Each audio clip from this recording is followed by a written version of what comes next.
नाज़रीन, ईरान जंग से मुताल्लिक जो खदशात हैं वो अब महीनों से होते हुए, हफ्तों से होते हुए, दिनों और दिनों से होते हुए अब घंटों में आ गए हैं। अगले घंटे क्या होगा कुछ कहा नहीं जा सकता। हर गुजरते घंटे के साथ बड़ी खबर है। इससे पहले ये इतनी बड़ी खबर आई कि नेतन्याहू ने ओपनली कहा कि वो जो है वो ईरान पर अटैक करने के लिए आ रहा है और उसने प्लान जो है वो अप्रूव कर लिया। अच्छा, लेकिन जो अब खबर आ रही है ये उन तमाम खबरों से बड़ी है। नाज़रीन, ईरान ने तारीख में पहली बार अनाउंस कर दिया है कि वो इजराइल पर प्रीएम्प्टिव स्ट्राइक कर सकते हैं। ये changing the rules of the game है। ये बिल्कुल आप समझ ले कि सारे उस बसात को लटने के मुतरादिफ है और सारा इक्वेशन को बदलने के मुतरादिफ है। ईरान पहली बार यह अनाउंस कर रहा है कि हम इजराइल पर हमले में पहल कर सकते हैं, हम इजराइल पर प्रीएम्प्टिव स्ट्राइक कर सकते हैं। ईरान ने आज तक कभी यह बात नहीं की और उनकी तैयारी भी हमेशा इसी हवाले से होती है कि वो किस तरह से इजराइल का जब हमला होगा तो कैसे जवाब देंगे। ये कभी भी नहीं हुआ कि ईरान हमले में पहल करे, ईरान इजराइल के ऊपर जब वो प्रीएम्प्टिव स्ट्राइक करे। तो अब ये हो रहा है। ईरान के डिफेंस मिनिस्टर ने कुछ देर पहले ये बॉम्बशेल चलाया है, जिसके बाद इजराइल में और वाशिंगटन में खलबली मच चुकी है और वेस्टर्न कैपिटल्स के अंदर भी खलबली मच चुकी है। तो ईरान कह रहा है कि हम किसी भी वक्त इजराइल पर हमला कर सकते हैं, क्योंकि इजराइल जो है वो एक तो हमारे पर हमला करने का इरादा रखता है और दूसरा वो हमारे अंदरूनी मामलात में इन्वॉल्व हो चुका है और हमें डिस्टेबलाइज करने की जब वो कोशिश कर रहा है। तो लिहाजा हम बैठे नहीं रहेंगे, हम इंतजार नहीं करते रहेंगे कि पहले उनका हमला होगा और फिर हम अटैक करेंगे। और आपको याद है हमने ये मिसाल आपके सामने रखी थी कि मिस्र के जो हुक्मरान हैं वो अपने जनरल्स के साथ मौजूद थे और ये डिस्कस कर रहे थे कि इजराइल का जब हमला होगा तो फिर हम जवाब कैसे देंगे। तो एक जनरल ने कहा कि अगर इजराइल हमारे पर हमला करेगा तो फिर हम जवाब देने के लायक बचेंगे नहीं। तो इस पर जब वो मिस्र ने अटैक कर दिया था, लेकिन उसमें भी ये बात ध्यान में रखें कि अनाउंस नहीं किया था कि हम हमला करने के लिए आ रहे हैं। ये यानी पहली बार हो रहा है कि मिडिल ईस्ट का कोई मुल्क जो है वो अनाउंस कर रहा है कि हम प्रीएम्प्टिव स्ट्राइक जब वो कर सकते हैं। तो ईरान ने अगर ये बात की है तो इसका मतलब यह है कि वो हाईएस्ट लेवल ऑफ रेडीनेस के ऊपर हैं और इसकी भी पॉसिबिलिटी है नाज़रीन कि उन्होंने जब ये बात कर दी है तो हो सकता है कि उन्होंने एक टाइम फ्रेम भी तय कर लिया हो इस हमले के हवाले से, क्योंकि अब ईरान हमला करे ना करे, इजराइल जो पहले ही हमला करने के लिए तैयार बैठा है वो उसका हमला मतलब होने जा रहा है, वो हमला करने आ रहा है, ईरान करे ना करे। क्योंकि किसी ने भी ओपनली इजराइल की हेजेमनी को इस तरह से चैलेंज नहीं किया है कि हम प्रीएम्प्टिव स्ट्राइक के लिए जब तैयार बैठे हुए। ये ईरान की पावर की भी उसको भी शो कर रहा है कि ईरान इस वक्त कितना कॉन्फिडेंट फील कर रहा है, ईरान कितना रेडीनेस पोजीशन के अंदर है और ईरान अपनी पावर को किस तरह से प्रोजेक्ट कर रहा है कि अगर वो समझते हैं कि वो ये कर सकते हैं तो ये अनाउंस कर रहे हैं ना, बिला वजह तो नहीं कर रहे हैं। तो ये एक बहुत बड़ी यानी खबर आ रही है। अच्छा, उधर जो है वो Israeli foreign minister Somali land के अंदर पहुंचा है। बहुत ये एक और बड़ी खबर है, इजराइल का फॉरेन मिनिस्टर सोमाली लैंड पहुंच गया है और ये बहुत बड़ी प्रोवोकेशन है सऊदी अरेबिया को, बहुत बड़ी प्रोवोकेशन है टर्की और मिस्र को। इजराइल का फॉरेन मिनिस्टर वहां पर क्यों आ रहा है? बहुत रैपिड अंदाज में ये मिलिट्री जो इनका अलायंस है वो आगे बढ़ रहा है। यहां पर बेस के हवाले से बात हो रही होगी, असले सप्लाई के हवाले से बात हो रही होगी।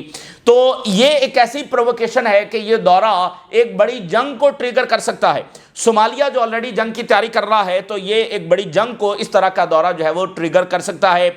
और ये दौरा तब हो रहा है नाज़रीन कि जब 48 घंटे बाद चाइना के फॉरेन मिनिस्टर जो है वो सोमालिया का दौरा करने जा रहे हैं। वहां ट्रंप ने जो लैटिन अमेरिका में अपने ही रीजन में अपने ही बॉर्डर्स पर एक पेंडोरा बॉक्स खोला है वो गले पड़ता हुआ इस वक्त नजर आ रहा है। नो डाउट कि अमेरिका एक सुपर पावर है और उसकी ताकत, उसकी मिलिट्री वो ऑन ग्राउंड फैक्ट्स को तब्दील कर सकते हैं, वो रियलिटीज ऑन द ग्राउंड जब वो तब्दील करने की पूरी सलाहियत रखते हैं, इसमें कोई शक नहीं है। लेकिन जो कुछ उन्होंने यहां पर किया है ये एक गैम्बल के सिवा कुछ भी नहीं है। यहां पर रिजल्ट्स उनके कंट्रोल में बिल्कुल नहीं है, बल्कि रिजल्ट्स तो बिल्कुल ऑपोजिट डायरेक्शन के अंदर इस वक्त जा रहे हैं। ये हमला जमीनी हकायक को देखे बगैर ये एडवेंचर जब वो किया गया है।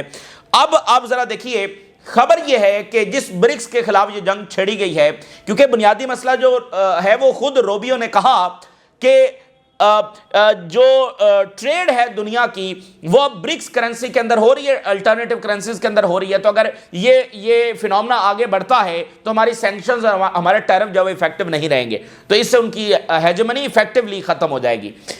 तो बुनियादी मसला तो यह है कि ये one of the war against BRICS है जैसे पिछली कोल्ड वॉर जो है वो अगेंस्ट सोवियत यूनियन और कम्युनिज्म के खिलाफ लड़ी जा रही थी, तो ये जो कोल्ड वॉर है ये ब्रिक्स के खिलाफ लड़ी जा रही है। तो अब खबर यह है कि ब्रिक्स नेशंस के जो ऑयल टैंकर्स हैं, रशिया, ब्राजील, चाइना, इन सब के जो ऑयल टैंकर्स हैं, ईरान, इनके कामयाबी के साथ वेनेजुएला का ऑयल डिलीवर कर रहे हैं, ट्रांसफर कर रहे हैं और अमेरिका के नेवल ब्लॉकेड को तोड़ने में कामयाब हो गए हैं। यह अमेरिका की ताकत के ऊपर सबसे बड़ा क्वेश्चन मार्क है। अमेरिकन नेवल ब्लॉकेड को ब्रिक्स नेशन जो है उन्होंने तोड़ दिया है। यह कितनी बड़ी खबर है। मतलब चाइना के ऑयल टैंकर्स वहां से नेवल ब्लॉकेड में से निकल कर आ रहे हैं, रशिया के आ रहे हैं, ईरान के आ रहे हैं और वो ऑयल सप्लाई उसी तरह से जारी है। ब्राजील के आ रहे हैं, वो ऑयल सप्लाई इसी तरह से जारी रखे हुए। अब वो अमेरिका सर पकड़ कर बैठ गया है कि वो ब्लॉकेड उन्होंने किया हुआ और अपने रीजन में किया हुआ है, वहां पर भी वो एक इफेक्टिव नेवल ब्लॉकेड नहीं कर सके। तो ये गैम्बल है जिसमें उनकी ताकत मजीद जो है वो नाज़रीन एक्सपोज हो सकती है और हो रही है। तो इसी दरमियान जो है वो अमेरिका और जो चाइना है और रशिया है, इनकी आपस में कन्फ्रंटेशन भी हो सकती है, क्योंकि अब अमेरिका बहुत गुस्से में है। जब ये रिपोर्ट अब सामने आई है कि ये ब्लॉकेड तो वो तोड़ रहे हैं, तो अब वो डिफरेंट जो ऑयल टैंकर्स हैं रशिया के, चाइना के, उनको परसू कर रहा है, उनको देख रहा है, उनको कैप्चर करने की कोशिश कर रहा है। तो इसके नतीजे में एक कन्फ्रंटेशन भी हो सकती है। अब जरा अगली खबर देखिए, सीआईए ने रिपोर्ट जारी की है। सीआईए की जो रिपोर्ट सामने आ रही है उसमें सीआईए ने ये बात मान ली है और ट्रंप साहब को बता दिया है कि वहां पर हमारे पास एक ही ऑप्शन है वेनेजुएला में। सुपर पावर है ना, उसके पास तो बहुत सारे ऑप्शंस होने चाहिए। और जब वो क्लेम कर रहे हैं कि हम कंट्रोल कर रहे हैं, तो वैसा नहीं है, रियलिटी ऑन ग्राउंड ऐसी नहीं है। सीआईए ने ये बात मानी है और रिपोर्ट सबमिट की है, ब्रीफिंग दी है ट्रंप साहब को कि हमारे पास एक ही ऑप्शन है कि वेनेजुएला की जो वाइस प्रेसिडेंट, जो कि इस वक्त प्रेसिडेंट है, बस वो हमारी बात मान ले तो हमारा ये प्लान वर्क करेगा, वगैरह इसके सिवा नहीं करेगा। इसके सिवा हमारे पास कोई ऑप्शन नहीं है। लेकिन उसमें भी एक मसला है। उसमें मसला यह है कि उन्होंने कहा कि अगर ये प्रेसिडेंट हमारे साथ डील करने की तरफ गई तो जो डिफेंस मिनिस्टर हैं और जो इंटीरियर मिनिस्टर हैं, जो कि इस वक्त पूरी तरह से पार में हैं, यानी दोनों जो बड़ी फोर्सेस हैं वेनेजुएला की, उसके सरबराह कौन है? डिफेंस मिनिस्टर और इंटीरियर मिनिस्टर। ये वेनेजुएला की फौजों के सरबराह हैं, तमाम फोर्सेस के। इनके बताया वो हार्ड लाइनर हैं और प्रेसिडेंट मडूरो के साथ खड़े हैं। और किसी सूरत अगर उनको ये लगा कि ये हमारे साथ डील में आ गई है, तो वो इसको इक़्तिदार में नहीं रहने देंगे, ठीक है ना। वो इसको कबूल, वो डील नहीं होने देंगे, हमारी ट्रांसफर ऑफ पावर नहीं होने देंगे। तो एक ही चांस है कि सदर कर ले डील, क्योंकि दूसरा ऑप्शन बमबारी और फौज उतारना, जिस पर हम पिछली वीडियो में तफसीली बात कर चुके हैं, तो वो तो पॉसिबल नहीं है। तो अगर ये सदर करे तो बात बनेगी, लेकिन सदर में भी मसला यह है कि बाकी तैयार नहीं है। अगर ये तैयार हो भी गई तो वो इसको हटा देंगे। ये सीआईए की रिपोर्ट है। अब मुझे बताइए ये गैम्बल और पेंडोरा बॉक्स है या नहीं? तो ये जो हॉलीवुड की फिल्म है ना, पायरेट्स ऑफ द कैरेबियन, ये पायरेट्स ऑफ द कैरेबियन जब बिल्कुल यहां पर पिट गई है, ये हॉलीवुड की फिल्म जो इन्होंने यहां पर चलाने की कोशिश की है, ये वैसे पायरेसी ही हो रही है ना, मतलब उधर ऑयल टैंकर्स को उठा लेना, उनके ऑयल पर कब्जा करने की बात करना। तो ये पायरेट्स ऑफ द कैरेबियन जो फिल्म चलाई इन्होंने, ये फिल्म जब बहुत बुरे तरीके से पिट गई है। अगेन अमेरिका पावरफुल है, वो अपनी बहुत ताकत रखता है, बहुत डिस्ट्रक्शन, तबाही ला सकता है, लेकिन एक ऐसी विजडम वाली पॉलिसी होना कि जिसमें वो स्ट्रेटेजिक गोल्स अचीव कर सके, ये नजर नहीं आ रही। बल्कि वो क्राइसिस बढ़ाने वाले हैं, क्राइसिस इनका बढ़ेगा और इनकी ताकत मजीद जो है वो एक्सपोज होगी और मुल्क इनके कदमों में नहीं पड़ रहे हैं इस वाकई के बाद, बल्कि मुल्क और ज्यादा स्टैंड ले रहे हैं। सबसे पहले जो ईरान से बहुत बड़ी हेडलाइन सामने आ रही है, ईरान ने टोटली नाज़रीन इस खबर के साथ, इस अनाउंसमेंट के साथ रूल्स ऑफ द गेम जब वो चेंज कर दी हैं, इक्वेशन बदल दी है और बता दिया है कि अब ईरान पहले से भी ज़्यादा कॉन्फिडेंट है, पहले से भी ज़्यादा ताकतवर है। ईरान ने ये अनाउंस किया है कि डिफेंस मिनिस्टर ने अनाउंस किया है कि हम प्रीएम्प्टिव स्ट्राइक जब वो इसराइल पर कर सकते हैं। ईरान के मीडिया हम कोट कर रहे हैं, ईरान वॉन्ट्स कि it may act before any attack if it detects a threat. हमले से पहले हम हमला करने के लिए तैयार है। Country could respond before an attack, हमले से भी पहले हम हमला करेंगे अगर हमें साइन ऑफ थ्रेट नजर आता है, और raise the possibility of preemptive action amid rising tensions with United States and Israel. तो उन्होंने कहा कि इजराइल जब मुसलसल हॉस्टाइल बिहेवियर हमारी तरफ जब रखे हुए है, जिसके नतीजे में हमारा रिस्पॉन्स आ सकता है, और जो भी आगे इसके नताज होंगे, जो कॉन्सिक्वेंसेज होंगे, इसकी जिम्मेदारी जो है वो दुश्मन पर होगी जिसने ये सारा यहां पर मैदान जंग खोला है। और ये जो हमारा इकदाम है, ये हमारे लिजिटिमेट जो सेल्फ डिफेंस है, ये उसके फ्रेमवर्क के अंदर है। हम किसी कानून दायरे उससे बाहर नहीं, लिजिटिमेट सेल्फ डिफेंस के अंदर रहकर हम ये इकदाम उठाएंगे। और ये बात सुनिए, ईरान अपने आप को रिस्ट्रिक्ट नहीं करता कि वो सिर्फ उस वक्त रिस्पॉन्ड करेगा जब उस पर हमला होगा। ये बहुत तारीखी लम्हात है जो इस वक्त आप देख रहे हैं। दुनिया में बहुत सारे वाकयात हो रहे हैं और ये बहुत यानी एक अनयूजुअल दुनिया इस वक्त आप देख रहे हैं। ईरान कह रहा है हम अपने आप को लिमिट नहीं करते कि हम बस हमारी पॉलिसी ये है कि हम बैठे रहेंगे, जब हमला होगा तो हम जवाब देंगे। नो, ये ईरान पहली बार ऐसा कह रहा है। हम हमला करेंगे, हम जो है वो प्रीएम्प्टिव स्ट्राइक करेंगे, क्योंकि जब हमें खतरा नजर आ रहा है कि हमारे ऊपर अटैक हो सकता है तो फिर हम क्यों ना अटैक करें। और ये तेहरान टाइम्स की हेडलाइन देखिए, miscalculation by Iran's enemies could open gates of hell on them. जो दुश्मन की मिसकैलकुलेशन है, इसका नतीजा यह होगा कि ईरान उन पर गेट्स ऑफ हेल खोल देगा। Tehran indicates readiness for pre-emptive self defence, ठीक है। और IRGC के जो जनरल हैं, उनकी स्टेटमेंट आई है, उन्होंने कहा कि हम दुश्मन से डरते नहीं हैं और हम अमेरिकन हेजेमनी के सामने सबमिट नहीं करेंगे।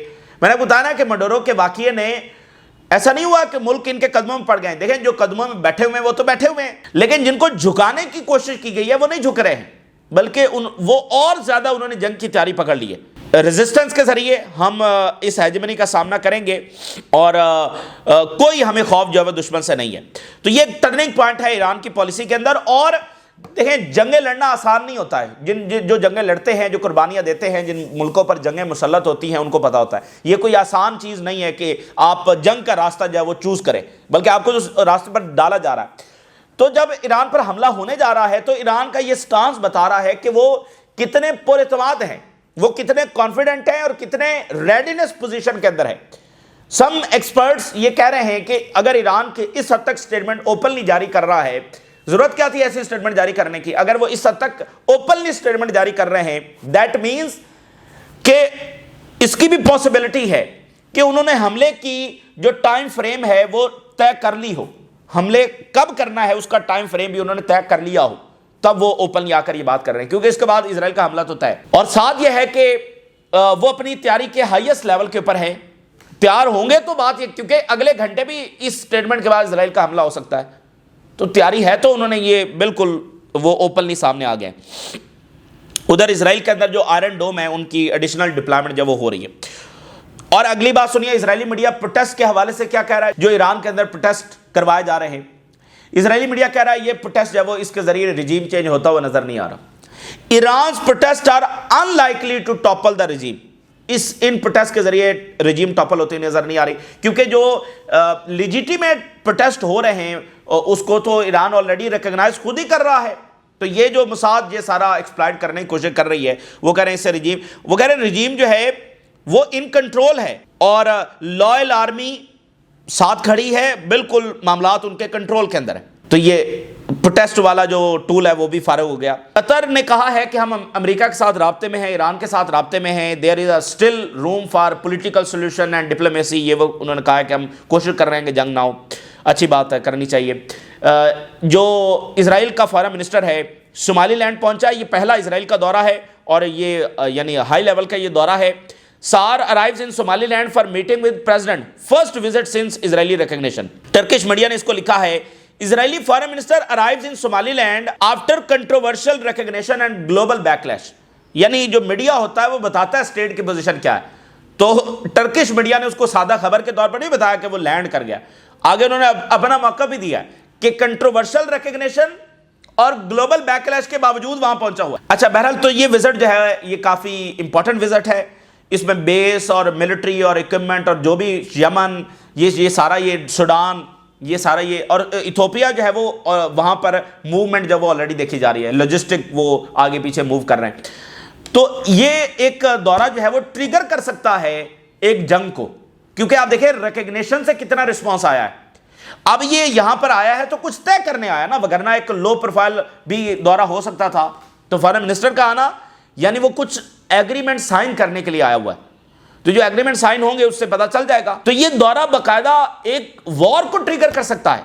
अब आप देखिए कि एमबीएस का जो दौरा हुआ अमेरिका का, उस पर एक खबर यूई को पता चली कि इन्होंने वहां पर कहा कि सैंक्शंस लगाए जाएं यूई की कुछ फर्म्स के ऊपर जो सूडान में इन्वॉल्व हैं, और ये झूठी खबर थी। यूई ने जंग शुरू कर दी यमन के अंदर, मतलब ये। और जो अमेरिका की उस वक्त की स्पीकर थी वो ताइवान गई थी, और उसके बाद चाइना ने किस तरह से घेर लिया था ताइवान को, लग रहा था अभी हमला होने जा रहा है, ठीक है ना। तो ये इस तरह का दौरा बहुत बड़ी प्रोवोकेशन होता है, और जब ये पता चल जाएगा कि ये यहां पर ये मुआहदे करके गए हैं, तो सोमालिया ऑलरेडी जंग की तैयारी कर रहा है। तो ये बात यहां पर हो गई। अब उधर अगर हम लैटिन अमेरिका की बात करें तो एक दलदल नजर आ रहा है जिसमें वो ड्रैग होते हुए नजर आ रहे हैं। और इस वक्त आप देखिए कि नेवल ब्लॉकेड फेल हो गया है, नेवल ब्लॉकेड तोड़ दिया है ब्रिक्स नेशंस ने। और ये हमारी खबर नहीं है, उनके मीडिया की खबर है, और हर मीडिया की खबर है।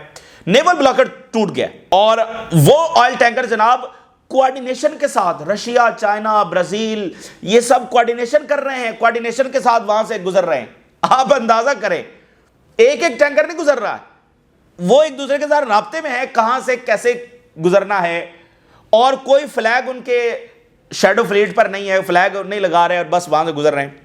न्यूयॉर्क टाइम की जरा हेडलाइन देखिए, sanctioned oil tankers flee Venezuela in defiance of US blockade. वो वहां से जनाब गुजर रहे हैं। Ships are using deceptive tactics as part of seemingly coordinated attempt. Coordinate ये नहीं है एक एक tanker, Russia, China, Iran, Brazil, ये सब कोऑर्डिनेशन में है कि कैसे वहां से गुजरना है। यानी भाई यही तो मतलब देखें, मैं पहले बात कर चुका हूं कि वॉरशिप्स वहां पर भेजना ये अपने आप में एक नॉनसेंस बात है, ठीक है ना। वॉरशिप्स वहां पर नहीं भेजे जा सकते, एयरक्राफ्ट कैरियर चाइना और रशिया वहां पर नहीं भेज सकते हैं, जियोग्राफिकली पॉसिबल नहीं है।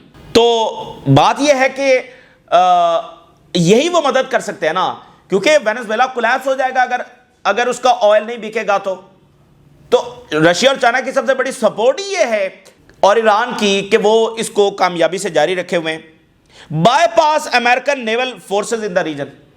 अमेरिका की नेवल फोर्सेस नेवल ब्लॉकेड को उन्होंने बायपास करते हुए वो अपना ऑयल उसी तरह से सप्लाई जारी रखे हुए हैं। The Guardian, US aircraft monitor tanker off Ireland that tried to evade Venezuela blockade. अब वो एक एक टैंकर को ट्रेस कर रहे हैं कि वो वहां से निकलकर किधर गया।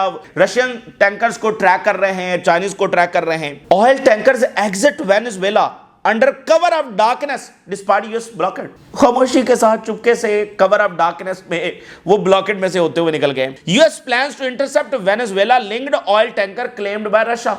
अब यहां पर फटा बढ़ने का खदशा है कि एक कन्फ्रंटेशन दोनों में हो सकती है, क्योंकि जो रशियन टैंकर्स हैं उनको अब अमेरिका ढूंढ रहा है, ठीक है ना, उनको इंटरसेप्ट करने की, कैप्चर करने की कोशिश कर रहा है, जिसका रिस्पांस रशिया से आ सकता है। तो ये जंग यानी कि बहरहाल फैल रही है। तो जनाब अली, अब जरा एक खबर तो ये होगी, अगली खबर आप देखिए जिससे आपको अंदाजा होगा ये मिस्टेक नहीं है, ये बाकायदा ब्लंडर है। इतने मतलब उन्होंने एक चीज के ऊपर इत्तफाक किया, इतना बड़ा वो पंडोरा बॉक्स खोलने जा रहे हैं, यानी उन्होंने अपने ही ग्लोबल ऑर्डर को लिपेट कर जब वो कैरेबियन के अंदर फेंक दिया, ये 3 जनवरी का ये अटैक करके इतना बड़ा वो काम करने जा रहे हैं, और उन्होंने इसके सारे जो डायमेंशंस है वो स्टडी नहीं किए।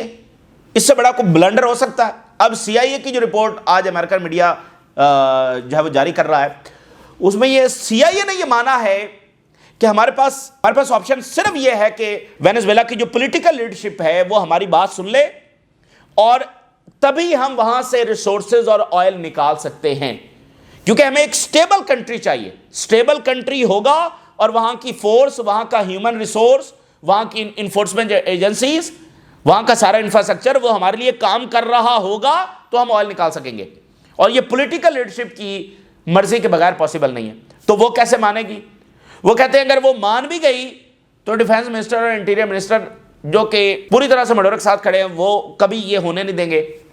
अगर उनको भी असैसिनेट कर दिया जाए तो ज़ाहिर उनको उन जैसे लोग ही रिप्लेस कर लेंगे। तो अब क्या करना है? तो इसलिए ये एक ब्लंडर है। US Central Intelligence Agency believe के डिफेंस मिनिस्टर और इंटीरियर मिनिस्टर जो है capable of thwarting any attempt to transfer of power in Venezuela. कोई भी वो ट्रांसफर ऑफ पावर जो अमेरिका जिस तरह चाहता है वो नहीं होने देगा। CIA concludes Maduro loyalist best suited to lead Venezuela। वो मडोरो के लॉयलिस्ट ही हमारी बात सुने और वही कंट्री को लीड कर सकते हैं। यानी आप देखें कि उसी रिजीम को जिसको बुरा भला ड्रग्स और ये वही रिजीम मडोरो के लॉयलिस्ट ही हमारे लिए काम करें तो बात चलेगी। मडोरो के वफादार हमारे लिए काम करें तो बात चलेगी। और यह पॉसिबल नहीं है कि मडोरो के वफादार जो है वो अमेरिका के लिए काम करें। उसमें से अगर वो सदर को सरेंडर के लिए मजबूर कर भी लेते हैं तो बाकी नहीं मानेंगे, ठीक है ना। और जो नहीं मानेंगे, अगर उनको असैसिनेट भी कर दिया जाए तो उनको वैसे ही रिप्लेस कर लेंगे, उससे तो गुस्सा और बढ़ेगा। Classified CIA assessment presented to Trump concluded, उन्होंने ये बात कंक्लूड कर दी है कि मडोरो लॉयल वाइस प्रेसिडेंट जो है वही बेहतरीन पोजीशन उनकी है, वही बेहतरीन कैंडिडेट है, मेंटेन कर सकती हैं स्टेबिलिटी इन वेनेजुएला, वही लीड करे। हम बाहर से वो मरीना को और इधर उधर किसी और को इंस्टॉल नहीं कर सकते।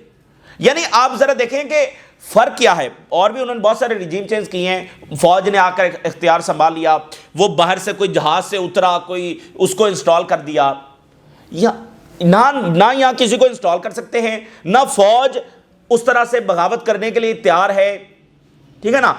जो मडोरो के वफादार हैं वही ऑप्शन है। आप इससे बड़ा कोई ब्लंडर देख सकते हैं, इससे कोई बड़ा ब्लंडर होगा। इतने भोंडे अंदाज में ताकत इस्तेमाल की गई है, इतना वो इंटरनेशनल लॉ को तोड़ रहे हैं और आगे सोचा ही नहीं कि आगे क्या होगा। अब मडोरो के वफादार अमेरिका के लिए काम करेंगे और एक दो कर भी लें तो बाकी उनको टिकने नहीं देंगे, कैसे, ठीक है ना। अभी तो गोरिल्ला फौज है वो चुपके से देख रहे, ये सब देख रहे हैं, सब एक दूसरे को वेनेजुएला में देख रहे हैं, सब एक दूसरे के रडार के ऊपर है। जो अमेरिका के लिए काम करने की कोशिश करेगा वो इक़्तिदार में नहीं रहेगा। ये CIA की रिपोर्ट है। तो वो कह रहे हैं कि स्टेबिलिटी हमें चाहिए, स्टेबिलिटी के लिए हमें यही सदर चाहिए और यही सदर हमारे लिए काम करेगी तो बात चलेगी।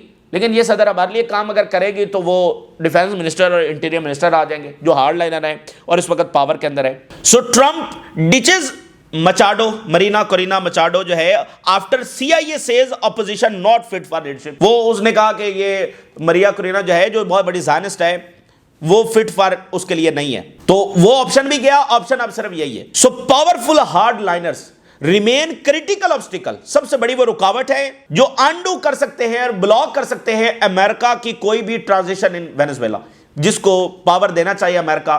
भाई अमेरिका जब कहता है कि वी आर इन कंट्रोल, तो आप कैसे कंट्रोल में हैं? आप कहां से कंट्रोल में हैं? आप सिर्फ बातों से कंट्रोल में हैं। और ये आप देखिए कि मुल्क का जो कमांड और प्राइमरी सिक्योरिटी और मिलिट्री ऑपरेटर्स है, कोई एक शख्स भी अमेरिका के साथ मिल गया तो भी बात चलने वाली नहीं है। पूरे मुल्क का प्राइमरी सिक्योरिटी और जो मिलिट्री ऑपरेटर्स है आर लाइकली टू रेजिस्ट, वो रेजिस्ट करेंगे, ठीक है, वो इसको होने नहीं देंगे। तो ये है रियलिटी। बाकी हां, अमेरिका कैसे वहां अंदर गया, उनके हेलीकॉप्टर्स कैसे अंदर गए, रेडार्स ने काम क्यों नहीं किया, एयर डिफेंस ने आगे से कोई मिसाइल फायर नहीं किए, ये एक क्वेश्चन अपनी जगह पर है जिसके आंसर अभी चाहिए। कुछ क्लैरिटी आई कि जो मडोरो की टीम थी वो लड़े, वो मारे गए। पहले दिन तो यही था कि भाई वो लेकर कैसे गए, इतनी जो सिक्योरिटी थी वो कहां थी, उसका पता चल गया। अब ये सवाल अपनी जगह पर रहता है कि रेडार्स ने काम क्यों नहीं किया, एयर डिफेंस ने काम क्यों नहीं किया। और हेलीकॉप्टर्स को गिराना तो मुश्किल काम नहीं है, जेट्स तो नहीं थे, हेलीकॉप्टर्स अंदर गए हैं तो वो कैसे अंदर चले गए, एयर डिफेंस कहां था। तो ये बहरहाल अभी क्वेश्चन अपनी जगह पर रहता है कि ये कैसे हुआ, तो उसका भी जवाब आ जाएगा। लेकिन ये बात तो तय है कि जो ऑप्शन इनको सूट करता है वो ऑप्शन अवेलेबल ही नहीं, तो अब क्या करेंगे। तो ये ताज़ा तरीन सूरत हाल है जो आपके साथ शेयर किया आपने। राज़ रगा करें, इजाज़त दीजिए, अल्लाह हाफिज़।